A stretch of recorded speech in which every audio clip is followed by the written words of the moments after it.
TheGearNetwork.com. The following is a presentation of the Gear Radio Network. This is Ray and Belcher, and you are listening to the All Bets Are Off podcast with that dude, Robby Vegas. And remember, it's a beautiful day to be a bad motherfucker. Stay tuned, y'all. All bets are off.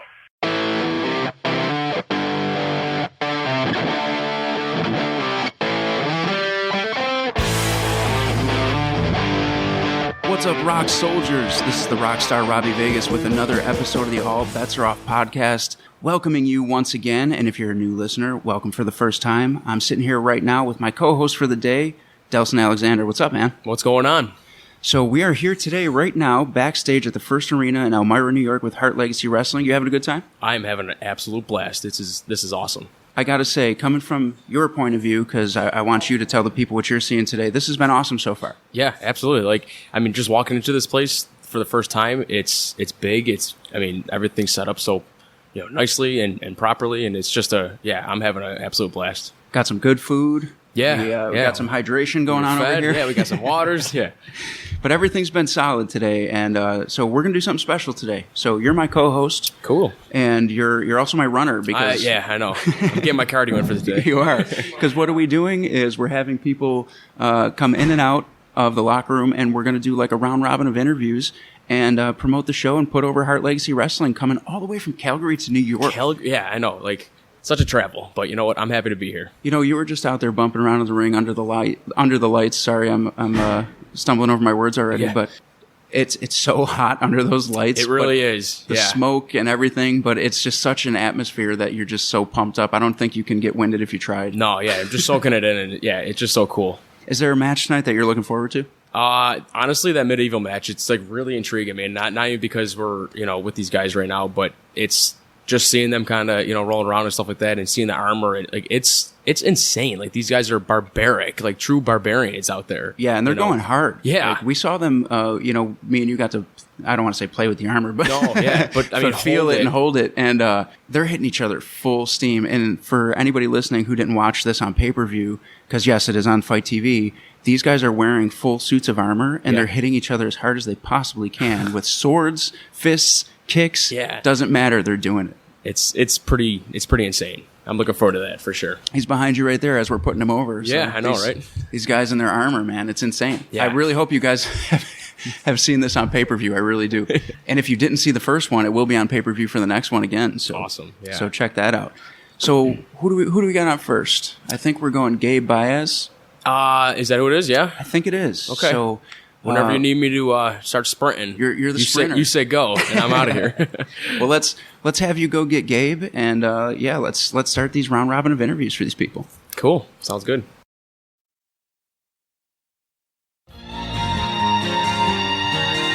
Hey everybody, this is Lauren Marie Taylor, creator and host of the Not the Final Girl podcast. Okay, so every horror fan remembers the final girl, right? The one who can outrun and outsmart the Jasons, the Michaels, the Chuckies. I think you get it. But what about the girls and, the guys who met with an untimely end? Those of us who were tortured and tripped, dragged and killed. Don't we deserve some props? As Vicky in Friday the 13th Part 2 and Sheila in Girls Night Out, I know what a drag it is to succumb to those masked and wardrobe-challenged killers, to not be the final girl. On my new podcast, I'll be chatting with other women of horror who share the same fate. Special guests include those final girls as well as the writers and directors who created our characters, only to give us an early expiration date. And if they play nice, we'll let some of those crazed killers of horror tell their side of the story. So join me, Lauren Marie Taylor, on the Not the Final Girl podcast. Be sure to hit that subscribe button so you get the alerts when the episodes drop. Thanks for listening. Keep your doors locked and stay out of the woods.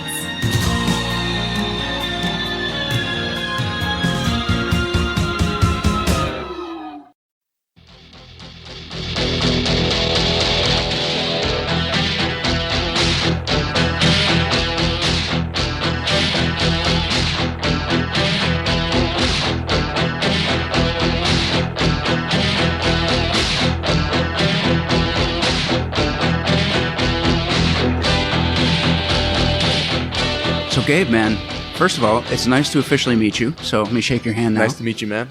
So I wanted to talk to you just about wrestling in general, but also like how you feeling about being here today at Hart Legacy at the First Arena. To be honest, wrestling is, I consider it my therapy. And today, being at the First Arena, like seeing all the chairs, like it gets the adrenaline pumping, and like seeing the ring, all the chairs, and seeing your own face on that big TV screen, it gets you going, man. It really does. It really does. And I was talking to you a little bit earlier before I knew that I was even going to have you on the pod, but I want to revisit something that you told me, is that you started wrestling when you were 15 years old. Yes, I did. I started training when I was 15 years old. At first, I went to a place in Nutley, New Jersey, where I met some amazing people. And then I went over to Damian Adams Pro Wrestling Academy.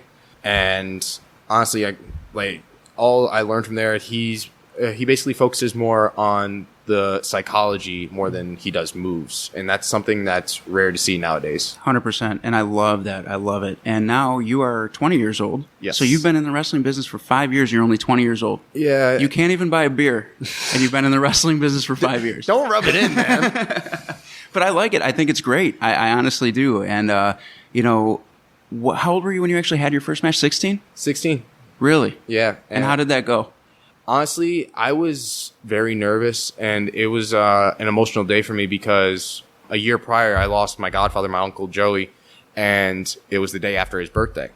Oh, wow. So for me, it was even more emotional, and when I hit my spear for the first time ever in front of a live crowd, it was honestly one of the most amazing experiences I could ever been a part of, and that memory will always be in my heart. That's fantastic. I love stories like that. Now, tell me, so in the last, so you're 20 now, you were 16 when that match you were just talking about happened. In the last 4 years, obviously we went through the pandemic and all those things. Were you still staying active, or how was that working for you? So what happened for me is I had a whole bunch of bookings on standby, and when COVID hit, everything got shut down. I couldn't go at wrestling anywhere.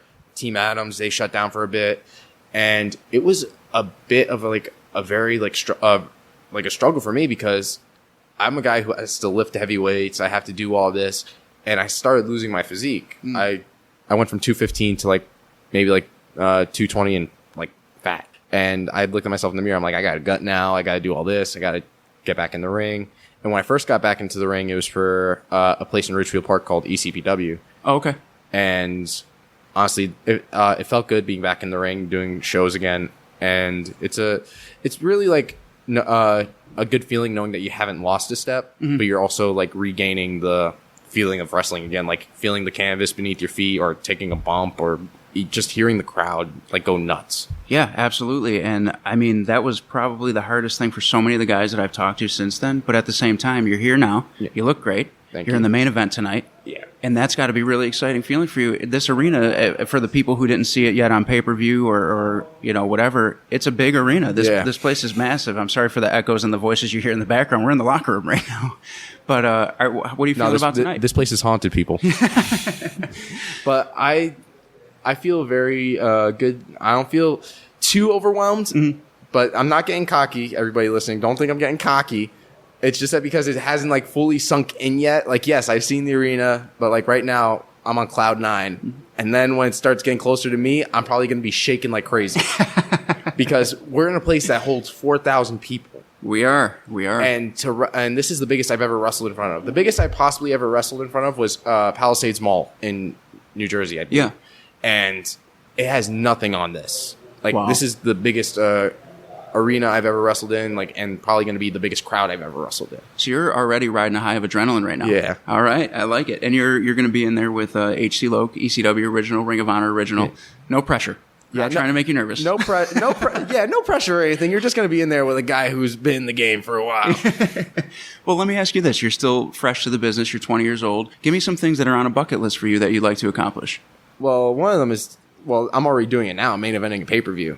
Oh, yeah, you're right. That is today. Check. I never won a title. All right. In all my 5 years. And a lot of people find that to be surprising because they see me work. They're like, you haven't won a championship yet? Mm-hmm. And I go, nope. Well, I knew who you were coming in here, and we've never met. Yeah. So that speaks volumes for the work that you do. What about as far as people that, do you have a bucket list of other workers that you'd like to get in there? Oh man, there are so many, man. I want to face Fred Rosser. Okay. Because I did a seminar with him, and me and him did a 15-minute shine, and it was honestly amazing. And I want to do a full-on match with him. And there are so many others. Like, I want to face Rey Mysterio, MJF, and and since I'm a huge mark for him, I'll say it's Sting. Oh yeah. I think we're all marks for Sting. Yeah. I don't know very many people that aren't marks for Sting that get into this business. So. And the list goes on and on. There are so many people I want to wrestle. And in wrestling, you never know what may happen. Yeah, 100%. That's the one thing I always say. You can't expect everything to go your way. I agree with that. And now with you, again, being 20 years old, you have this whole open road in front of you for those things to come to fruition. Like you said, you're checking one off today. You're main eventing a pay-per-view tonight. So who inspired you growing up? What got you into wrestling in the first place? So what happened with me was that my grandfather, he was a huge wrestling fan at home. Mm-hmm. And you can ask my whole family. He's the reason I fell in love with pro wrestling, because I was a victim of bullying growing up as a kid. And my grandfather, he pulled me to the side one day. I think I lost my wallet. I think my wallet got stolen that day. And he goes, "Come watch Monday Night Raw with me." And I remember what match it was. It was CM Punk versus Seth Rollins. Oh, wow. And I instantly fell in love with pro wrestling. I watched it with him religiously. Mm-hmm. And when I wanted to pick a career, it was either two choices. And you might find this ironic: comic book artist or professional wrestler. And since I sucked with drawing, I went with pro wrestling. I got you. And I kept trying to and I was 14, going to be 15 at the time, and I didn't know that many schools. Okay. Because, yes, I had the internet in the palm of my hands, but that doesn't mean I know how to use it. You're right. So I kept searching for schools, and the only one that popped up was the place in Nutley. And I asked my mom, hey, can I go there? And she goes, I'll think about it. And I just kept poking the bear. And then she got, for a Christmas present, she got me a seminar there. Oh, wow. And that's when I started training for wrestling, and then they shut down. Then I went to Team Adams, and I've been loving wrestling ever since. That's fantastic. Now, do you still pay close attention to what CM Punk and Seth Rollins are doing? Are they still in your top guys? I definitely consider them one of the best in the business, because Seth and CM Punk, they both have that type of style that you really can't replicate. Yeah.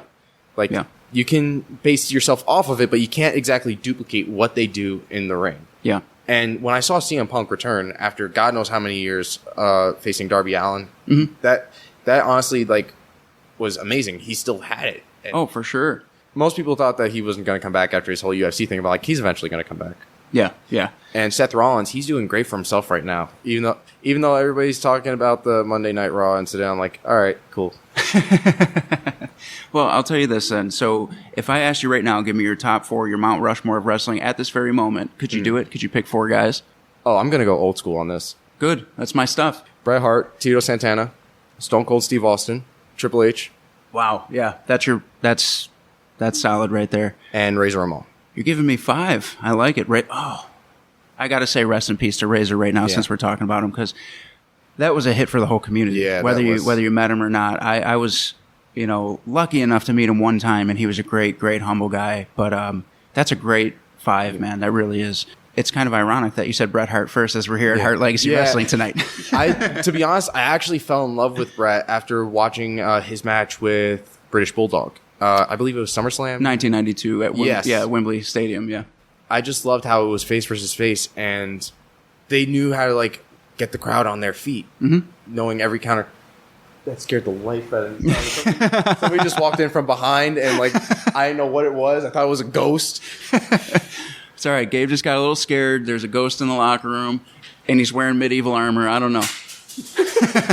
But watching how they maneuvered this, telling the story. That's something wrestling's all about, telling an amazing story. Yes, you can do moves, but you want people to go behind you or hate you. You want to build up to that. That's why I believe wrestling should be build up the momentum. Don't just go straight in full hot. Full gear. With you being 20 years old, do you find yourself having that mentality of, kind of standing out from the other young guys coming up? Because I feel like a lot of guys just want to slap their thigh and do flippity shit, and you're very much based in psychology. Are you like a loner in that regard at your age? I consider myself a bit of a loner because I wrestled people that were my age. I'm not going to say who. Don't ask me. Don't DM me on Instagram asking who. Like, asking me if we could do this in the beginning. I remember one time a guy asked me, can I do a V-trigger at the very beginning of the match? And I go, no, that's like a finishing move. You should do that like during your comeback. And then he like gave me all these like moves that he wanted to do. And I just like was not up for it because one, I'd never taken some of them. And two, it would not fit in the time range. Yeah. That's something I also notice nowadays. People, it's hard for people to stick to their times. Yes, it really is. That's like for me, like I remember I was in a triple threat and this guy hit me with a leg drop. He goes, don't kick out. And I go, we're over time. I'm staying down. Wow. So, that's why me and you are going to get along because like Delsin's sitting over here still because don't forget my co-host is still here. We're very big on ring psychology and things making sense. So after talking to you for just a few minutes, I knew we were on the same page.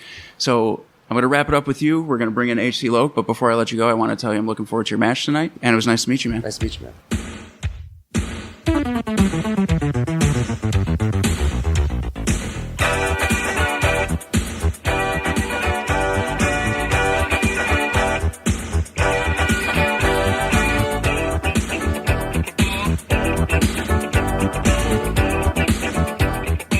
HC Loc, man, welcome back to the All Bets Are Off podcast. It's been a couple years. It has, man. Thanks for having me back. Of course. How you feeling tonight? Excellent, man. I'm a lucky old man. I still get to do this full time, and we're here in Elmira, New York, getting ready to have a big one tonight. And you're like the hometown guy, man. Yeah, like this is for you, huh? It's pretty cool, actually, man. I've been a professional wrestler for 27 years now.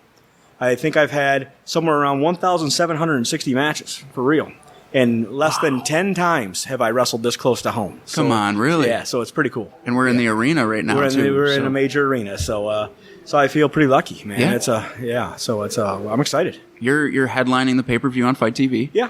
And, man, I got to say, you've been, like, crazy busy, especially these last few years. Yeah. Even, like, with COVID and everything, you seem to have, like, not missed a beat, slowed down nothing. So I guess my question to you, since I've already had you on, is what are you crediting this longevity to, man? Being too dumb to quit, not knowing what to do with myself if I did, and being scared that people like you who respect me would forget about me if I did. So is that a good answer? Yeah. That last one won't happen. You've left enough handprints on me to where I can't forget. Right.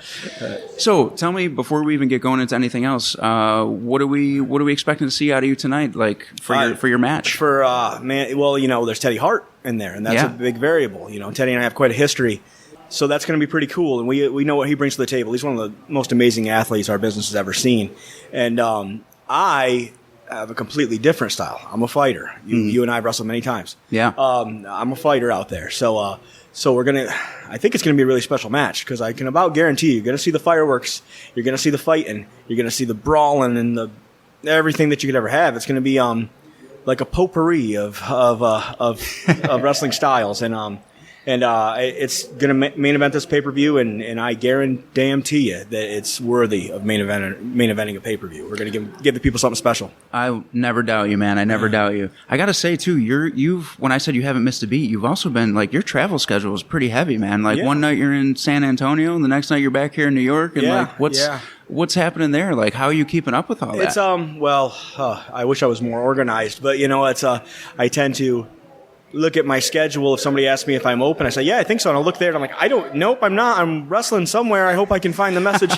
But so far, so good with that. But I've been lucky, man. I've been doing it so long and at a decent level, I would say, that it's come around to where I don't believe I'm a nostalgia act, but it's kind of cool for guys my age are really doing stuff now, even in the major companies. You know what I mean? Yeah, that's a fact. So it's so that's kind of catching on. So that's been a blessing for me. So, like last night, I was in Totowa, New Jersey. Tonight, I'm in Elmira, New York. Tomorrow, I'm in Harrisburg, Pennsylvania. Wow. And it's, we just keep going. So as far as independent wrestling goes, I'm about as full-time as you can be. So I'm lucky. Oh, that's amazing, man. And thank you for taking the time to do this, by the way. Always, I really appreciate man. it. Anytime you ask. We'll do it again tomorrow if you want. Yeah, absolutely. All right, I'll take you up on it. So, with you alluded to your longevity as far as like 27 years and all those things. Mm-hmm. Do you still find yourself having like a bucket list or like certain match styles that you still want to do or certain people that you still want to get in the ring with, or are you just kind of taking it as it comes? I kind of take it as it comes. There's some things that I haven't done. Knock on wood. That's probably fake wood, but it's looking decent that I might make my UK debut this summer, and I've never done that. So, wow. So that'd be cool. So there's stuff like that I still want to do. Mm-hmm. But as long as I can be busy. I mean, I think all of us know that there's a difference between the smaller indies that set up 20 or 30 chairs, and there's then the places that draw a couple thousand people and everybody talks about it on the internet. Mm-hmm. And I, to one degree or another, enjoy them all just the same because I get the same goosebumps out of it. But if I can maintain some relevancy in those bigger ones, I guess that would be a goal. That would be a bucket list thing to still be. I would like to leave the business better than I found it and be known as someone who's helped along the way. So that, I guess, I don't know if you'd call that a bucket list, but I'm still trying to achieve that, you know? Yeah. I see, not that I want certain accolades for myself. That'd be lame to say that. But like, this year we saw Homicide go into the Independent Wrestling Hall of Fame. Yeah. I dare say that I might be in a conversation for something like that someday. Mm-hmm. You know what I mean? And that might be a bucket list thing. I'd like, not because I was the biggest draw ever in independent wrestling, not because I'm the best one that ever did it, but I don't think there's a lot of people been around that have helped more or been around different companies as much as I have.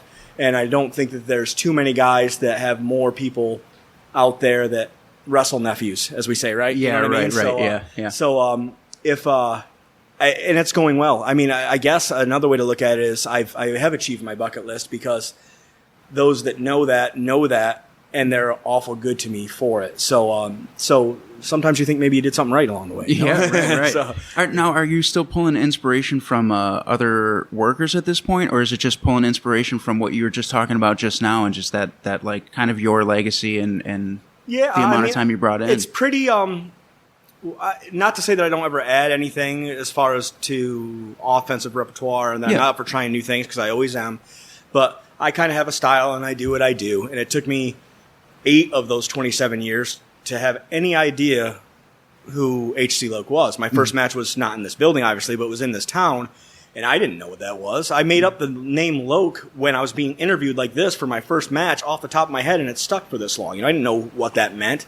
At one time, there was face paint. At one time, there was a blonde streak in the hair. At one time, there was a football jersey that said HC Loc on it. I didn't know anything until I was 8 years in, and I formed the Carnage crew with Tony DeVito. Mm-hmm. I'm like, all right, that's a fighter who doesn't care if he gets beat up. He just wants to be in a fight, and that's who HC Loc is, okay? So as far as drawing inspiration, I watch all the wrestling. I hate to sound like the grumpy old guy. I'm never going to be a fan of the stuff that just looks so cooperative and looks so much like if you give me your big super kick, right, which you've done very many times, and you don't even go for a cover, or I don't even stay down for 5 seconds. I can't not see that. It hurts my eyes when I see stuff like that. So I can't say I don't draw from today's wrestling inspiration, because I certainly do. And there's a lot of these young men I'd love to work with, but we ain't gonna work like that. So yeah. Yeah, we got to get the foot on the rope after the super kick, right? Right, that's right. That's what we got to do. Yeah. Well, let me ask you this. So, you brought up Tony DeVito and Carnage Crew and that, and you're a former Ring of Honor tag team champions. Yes. What do you feel about Tony Khan purchasing Ring of Honor? Do you think this is a good thing or a bad thing, or where are you at with that? I'm kind of waiting to see. I've been all over the map with it. I think I did a post about it when he did it. I said, I feel something about this, but I don't know what it is. It's is he going to? Is it going to be like AEW Light? Is he going to try to take the flavor that's been Ring of Honor all these years and do his best to carry on that vision and sprinkle in his own little stuff? Mm-hmm. Or is it not going to even happen at all? Right. You know what I mean? I don't know. So I guess we're all in wait and see mode.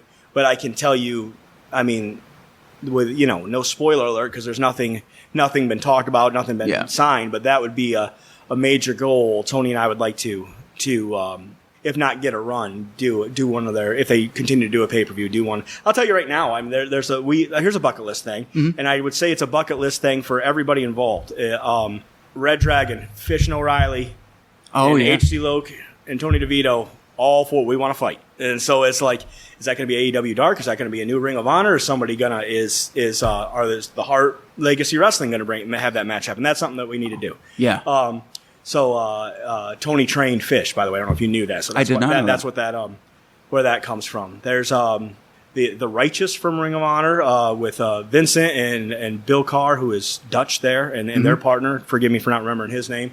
And Vita Von Star. Yeah, and the Carnage Crew 6-man of myself, Tony Masada. That's something. That's a bucket list thing, and that's kind of like all 6 guys want that, and we pitch it to promoters type of thing. So things like that. I've jumped back to your bucket list question, but in terms of Ring of Honor, those are things that all of us want to do. So, and we have. Between all of us, we have enough people's ears where hopefully we can. Yeah, right. Yeah. So, I mean, I would love to see that, and I know. Hopefully, you don't mind me putting you over with this real quick, but you won Bryan Danielson for his Gods of Ring of Honor. You were the agent for his match, weren't you? I was. I mean, but I will never stand here and say that I taught him anything. Right. Yeah. I was just been doing it longer. You know what I mean? So, I'm not. There's a lot of people who've learned a lot from me, and I could technically tell you that I was the agent when CM Punk was calling himself the best in the world. Bryan Danielson was. But I'm not going to stand here and say that they learned from me. Maybe they did, but if so, it was not because I said, hey, kid, do it like this. They knew what they were doing from the day I met them. So I just happened to get that cool title of being the agent, type of thing. But if you want to add to that, maybe not on that level of star power, but in those days of me being an agent, you take a guy like Jay Lethal, who you got to say has done pretty good for himself. And he was somebody that myself and Tony that really – with intent to teach would work with him and all of his partners in Special K at the time. And again, he did all the work, and he's learned a lot from a lot of people besides me. But it's cool to know you helped a little. Yeah, absolutely. Now, how long? Refresh my memory on this. How long between ECW and Ring of Honor were you?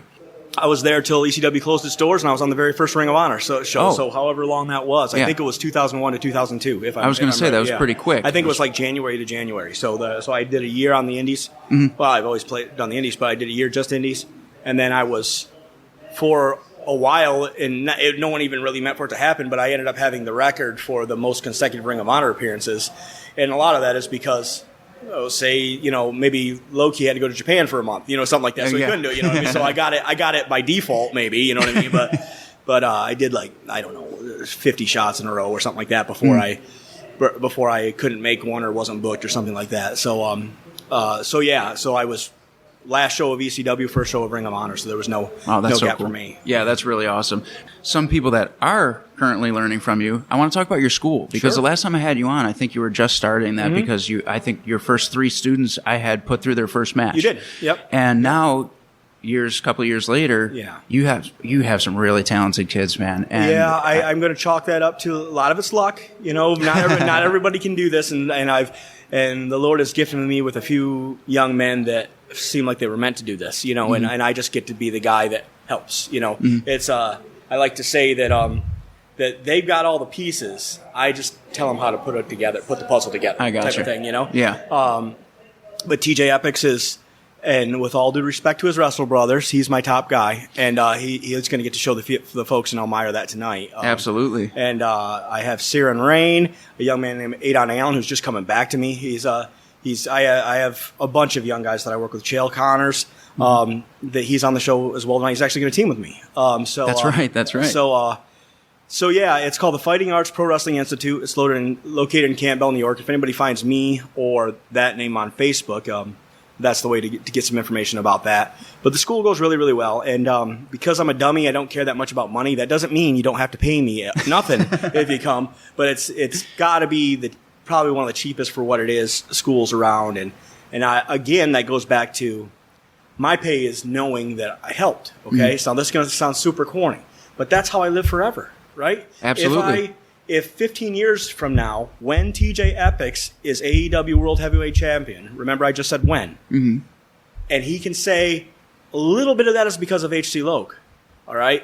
That's pretty goddamn cool, right? That is, yes. And then 10 years after that, when he's the old guy and he's teaching people, and he's teaching them the things I taught him, I get to live forever, man. It's a beautiful thing. We're lucky people, And so Yeah, I love being a teacher. My favorite thing to really, and those guys are guys I took from scratch, and I love to do that, and I'll do that forever. Yeah. But my favorite thing, and I'm not going to tell you that I'm the guru. If you have a chance to go to the WWE Performance Center or some of these great, or work with Dr. Tom or anybody that, by all means do that. They're experts far way and above me.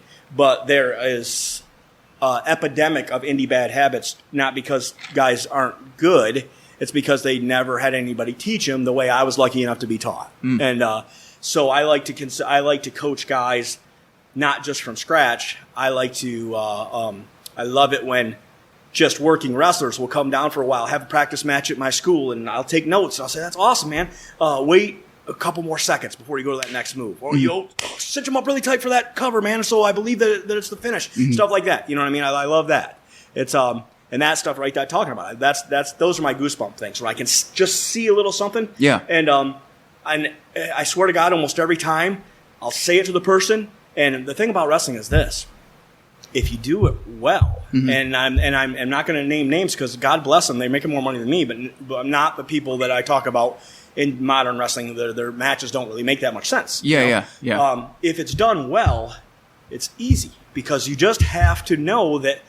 Doesn't it make more sense if we did it like this? Doesn't it seem just a little bit more real? Doesn't it? So it's the same thing as it's a little bit more behind the curtains. When I'm not on the road, I work as a carpenter, and there's a line in carpentry that I read or maybe saw years ago, or was told, I should say, that man, if I teach you why we built this wall like this, and we have a stud every 16 inches, okay, you're going to kind of figure out how. Because you know that this is why it has to be that way. You know what I mean? So if I tell you why, hook that leg better, brother, and all that stuff like that, and you can see it go off because they know, because it's not like, oh, I don't know why he's telling me to do that, but I'll do it if he wants me to. It's, no, that makes sense. Why haven't I been doing that all the time? And then they don't even forget it. Now it's the thing to do. You know what I mean? I love being able to see that. Because sometimes it's just, and I mean, sometimes people say it to me, I'm never going to stand here. And I don't want anybody listening to this to say that Loc thinks he's the best goddamn wrestler that ever was. I'm not saying that, but I'm okay. You know what I mean? And I've done a couple things. And if I can see something that's not as obvious to some of the young men and women that are doing it already, and I can watch that light bulb go off because I told them they get the why. Now they know how to do it, and they'll do it next time. And again, I love that shit. I can see the excitement in you right now. I get fired up just talking about that, right? I didn't even know what we were going to talk about on this thing. No, I love it. And honestly, I love your students. They're so, like I said, they're talented, but they're also respectful and humble. They don't have these big heads of like, yeah, I'm like kind of a natural athlete. They're so like. Well, that's pretty big. They wouldn't be here if they were. That's because that's how I was taught, and especially not even at my wrestling school that I attended. But like coming up through ECW, where it was very much, the veteran better have a chair and you don't need a chair. The veteran does all the things we do. My guys would never be caught dead sitting down if Tommy Dreamer doesn't have a chair. Say something like that. There's just no chance. In the way they talk to everybody, and everybody's kind of sir until they tell you not to and stuff like that. I'll give you an example. I'm not going to name names because it was a lesson for the guy. But there's a wrestler that I didn't train that doesn't live super far from Palmyra, to be honest with you. Okay. Saw that I was on a show last night, and it's a really, really cool show. Tommy Fierro's ISPW. If anybody listening to this gets a chance to check that out, it's golden show every single time. It really is. It's great. Shout out to main event Michael Myers. Right on. I saw him last night. I get to team with him next time, I think. Oh, nice. Very cool.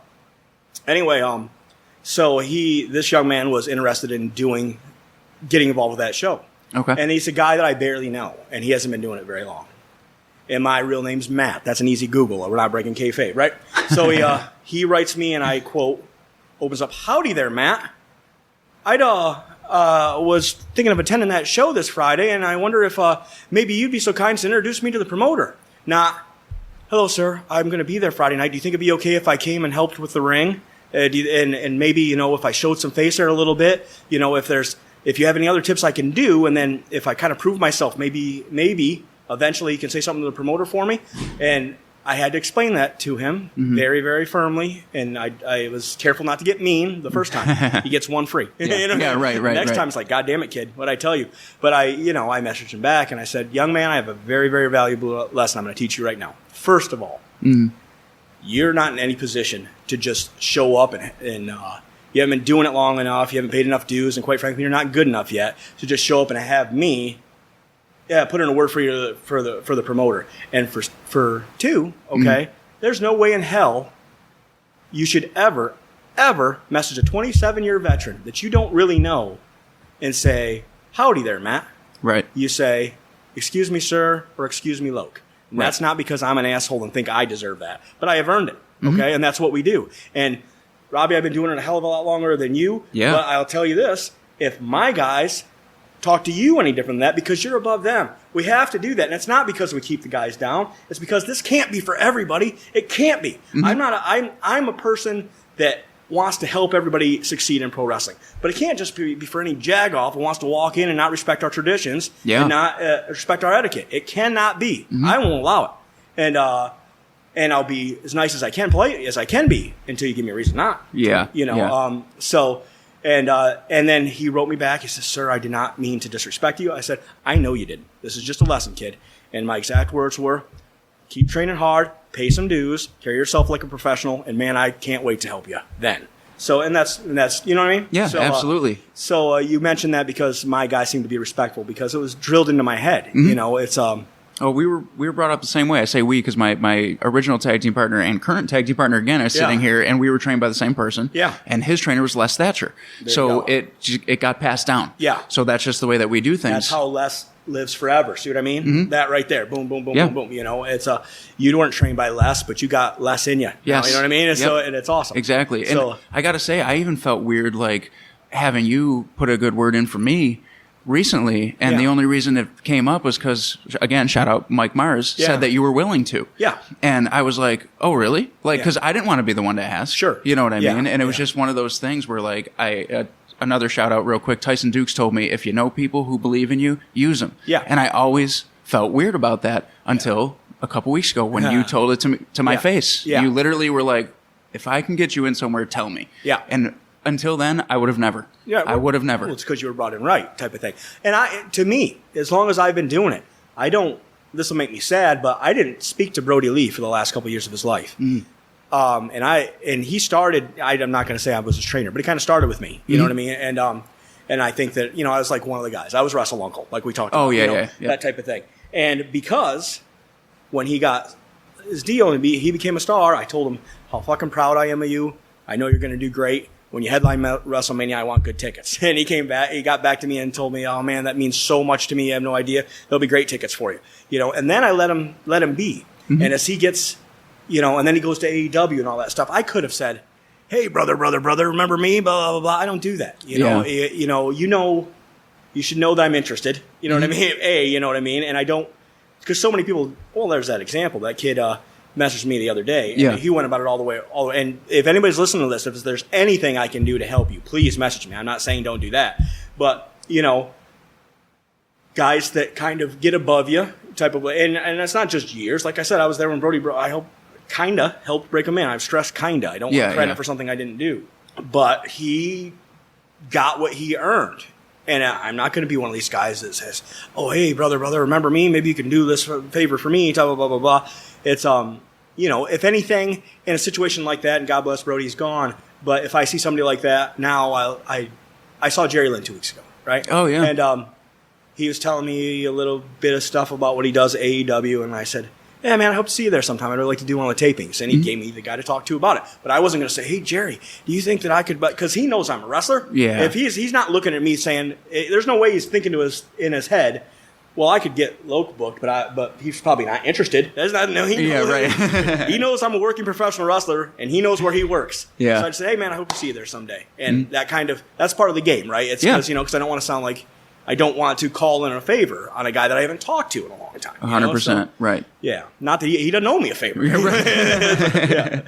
Awesome, man. Well, listen, I got to get some more of these guys in here for the show, but I wish I could keep going with this because I'm enjoying this so much. I thought we were doing it tomorrow. Yeah, me too. Where's it, Harrisburg? Yeah. All right. Oh, before I let you go, though, can we talk about real quick if there's some more places outside of this weekend that you're going to be coming up? Plug them real quick. Sure.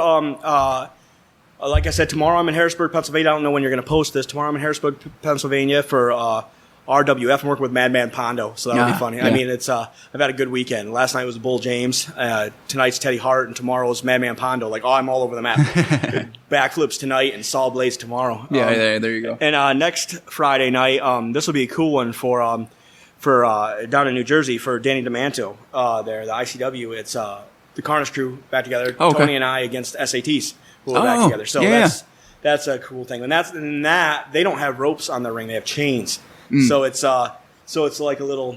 It'll be interesting. Yeah, I mean, we'll do something great. We'll do something special for them. I don't know what yet. I don't have any ideas, but awesome. A lot of cool stuff coming up. And one that I have to take time to say is Excite Wrestling, real close by here in Binghamton.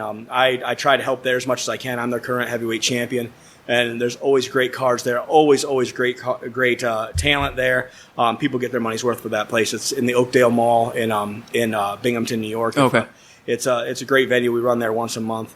I love that place. My student TJ Cook is one of TJ Epics. He's one of the champions there too, and I think he's going to wear his belt to the ring tonight. And so. At the end of the day, I'm proud of this Hart Legacy Wrestling night. Well, I hope it takes off so we can keep coming back. But I consider myself an Excite and an ISPW guy right now. That's like we talked about Ring of Honor and ECW before, and I'd love to be with Ring of Honor again. But right now, my heart is with Excite Wrestling of Binghamton and ISPW in New Jersey. Those guys, and I love every place I work. You're going to get my best every time, but those are like kind of full-time gigs for me, at least once a month. Yeah. So anytime you see those. Even if I'm not on them, you guys got to check out Excite Wrestling and ISPW. You're going to love it for sure. Well, I hope to see you at Excite sometime. All right. Again, hey, may I put in a word for you? And hey, I heard there was some rumblings about something happening at Hart Legacy between us. We'll see how that goes. I've heard a rumble or two. All right, man. Thank you. Thank you, buddy. Looking forward to your match. Yeah, thanks, man. Me too. Hello, dear listener. We're interrupting your regular podcast with an invitation. Yep, you're invited to join us at the Tipsy Exchange, where your hosts get tipsy and exchange ideas on a specific topic. Pop culture, true crime, unexplained phenomena. Nothing's off limits on the Tipsy Exchange. So grab a drink and visit thetipsyexchange.com to find the show on Apple, Spotify, or whatever is your favorite podcast app. I'm Burley. I'm LA. Now back to the show.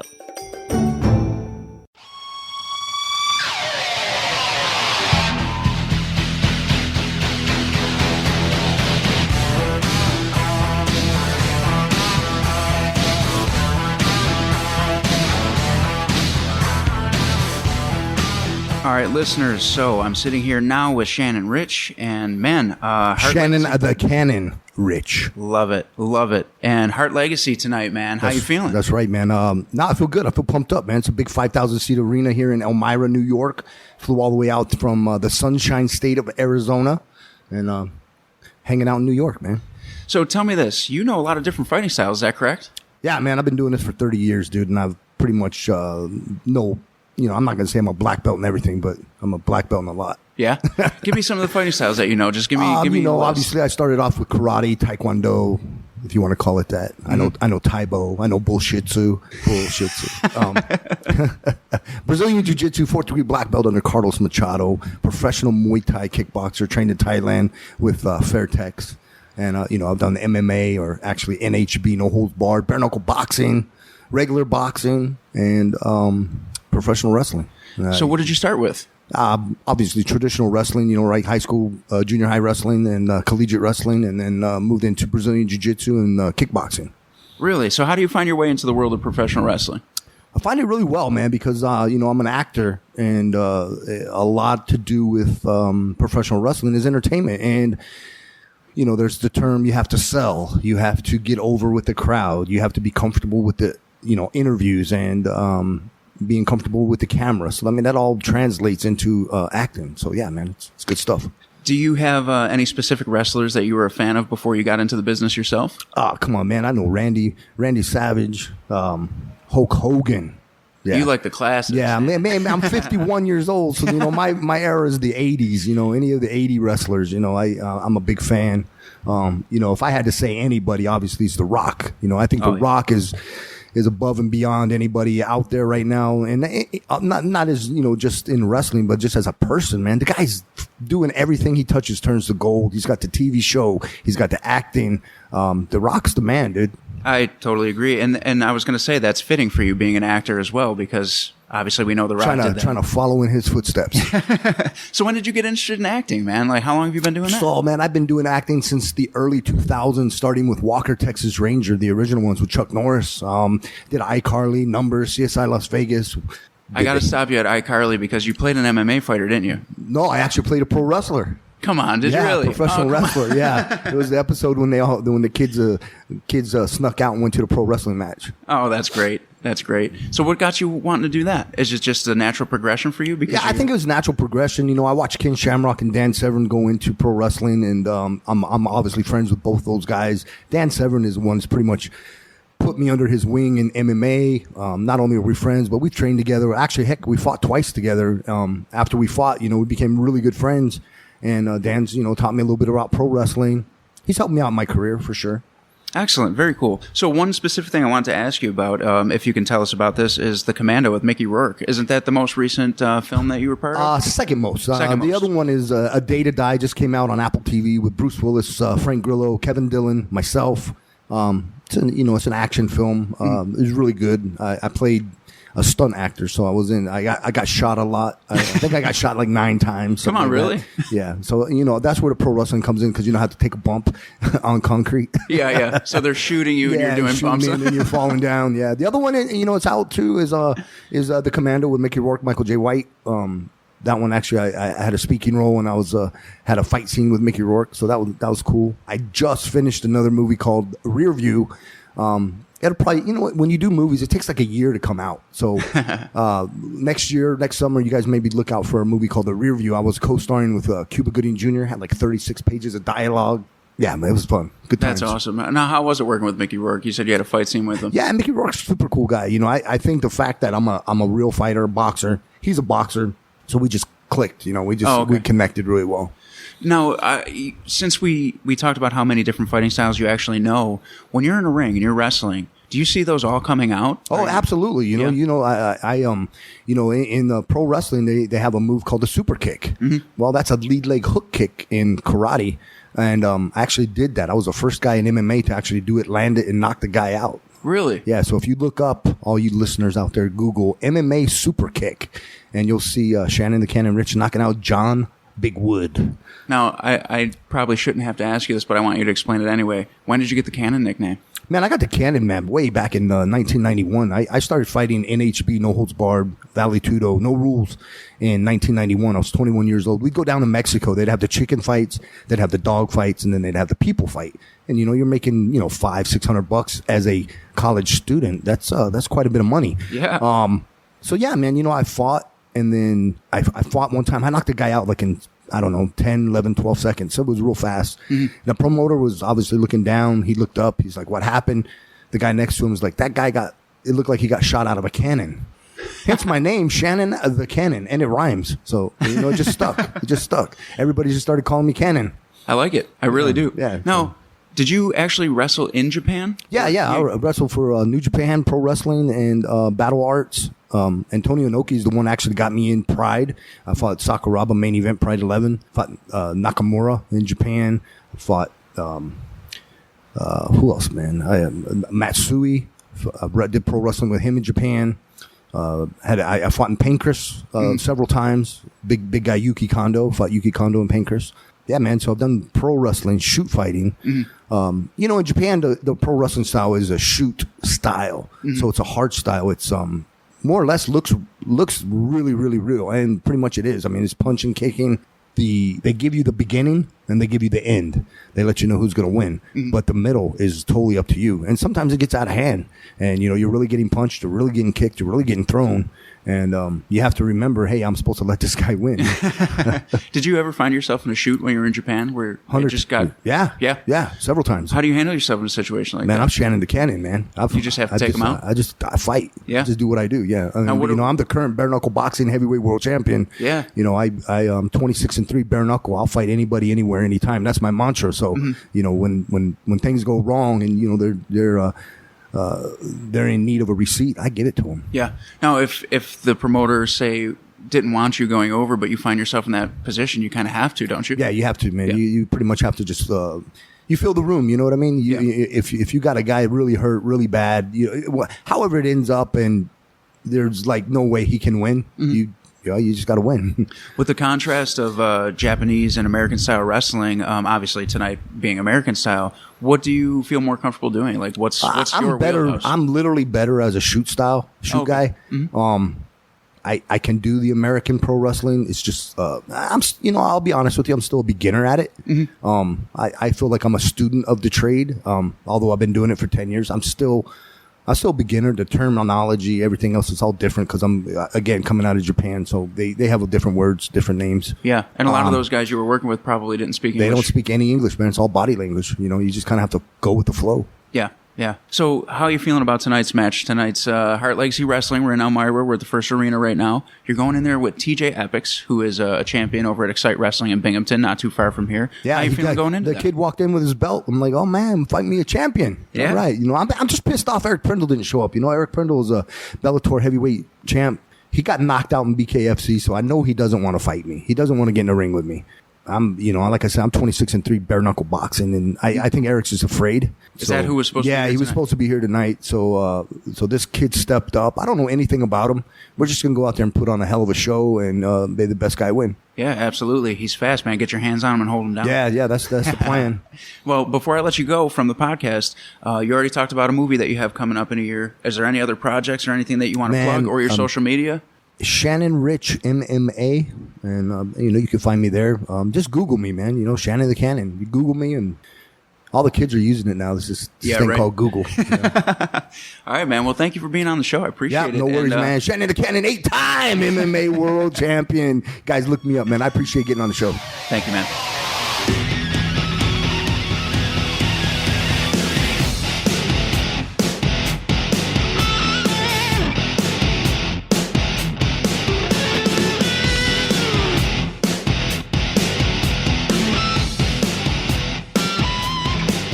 Delsin, 3 pretty good interviews, man, and it's almost showtime here. Doors are actually opening pretty soon. Yeah. I was actually sitting alongside you guys listening to all those interviews, and I tell you what, they all just blew me away. I thought there were a lot of great insight from all 3 of them.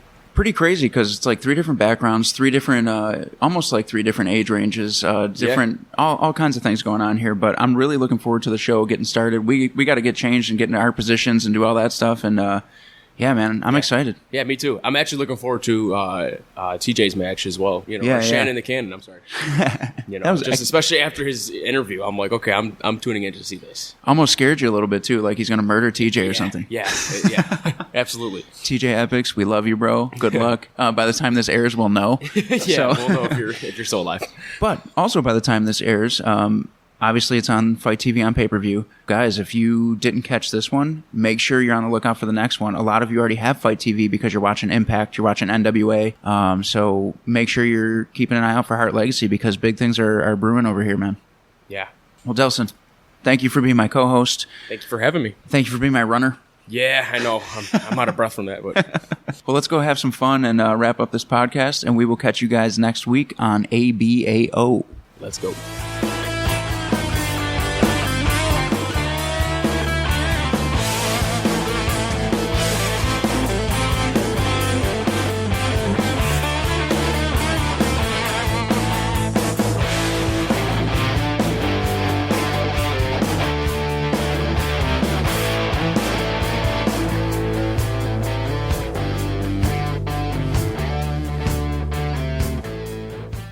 The preceding presentation has been brought to you by the Gear Network.